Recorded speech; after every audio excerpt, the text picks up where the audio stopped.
ఎట్లా ఒక మంత్రి గారు వాయిస్ సరిపోతుందా? చాలు కదా. మంత్రి గారు మీరు ఒక ఇచ్చేయండి.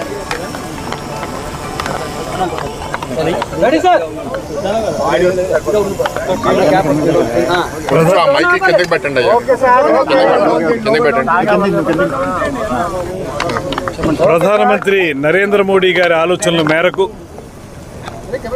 భారతదేశంలో పర్యాటక రంగాన్ని వృద్ధి చేయాలనేటువంటి వాళ్ళ ఆలోచనకు అనుగుణంగా మన డైనమిక్ ముఖ్యమంత్రి శ్రీ చంద్రబాబు నాయుడు గారు ఈ రాష్ట్రంలో గడిచిన సంవత్సర కాలంగా పర్యాటక రంగాన్ని అభివృద్ధి చేయడానికి చేస్తున్న ప్రయత్నాలు మనందరికీ తెలిసినవే.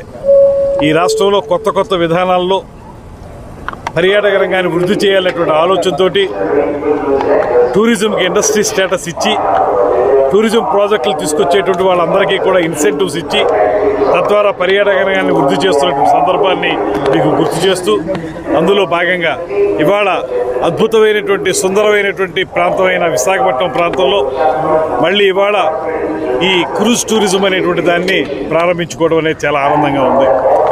ఇది ప్రధానంగా ఇక్కడికి పర్యాటకులు వచ్చే విధంగా ఈ క్రూజ్ టూరిజం ఉండాలనేటువంటి ఆలోచన కూడా చేస్తూ ఉన్నాం.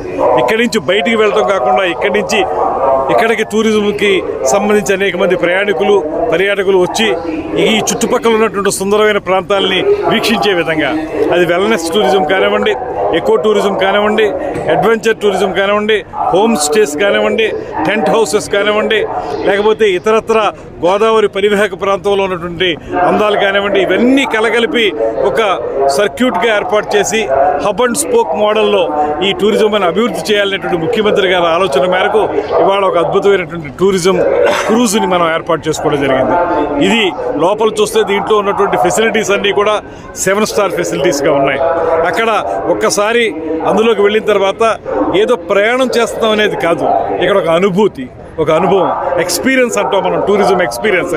ఆ ఎక్స్పీరియన్స్ పొందేలాగా చాలా అద్భుతంగా ఉంది ఇది ఈ ఎంవి ఎంప్రెస్ అనేటువంటి ఈ షిప్. దీంతో పాటు ఇక్కడ మనకి ఇంటర్నేషనల్ స్థాయిలో మన పోర్ట్ అథారిటీ వాళ్ళు ఏర్పాటు చేసినటువంటి టెర్మినల్ కూడా అన్ని రకాల సౌకర్యాలతోటి ఆ టెర్మినల్ కూడా ఏర్పాటు చేశారు.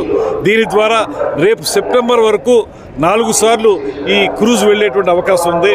నా నమ్మకం గట్టిగా ఉంది. వాళ్ళ లోపల ఉన్నటువంటి పర్యాటకులతో మాట్లాడుతుంటే వాళ్ళు చెప్తున్నారు దీన్ని మేము నిత్యం వస్తూ ఉండి అనేటువంటి మాట చెప్తున్నారు. కాబట్టి ఇప్పుడు మనం ప్రయోగాత్మకంగా 4 సార్లు వచ్చేలా చేసినప్పటికీ కూడా రాబోయే రోజుల్లో నిరంతరం ఈ క్రూజ్ ఎంటర్టైన్మెంట్ అనేది ముందుకు వెళ్ళే విధంగానే ఇవన్నీ ఉన్నాయి.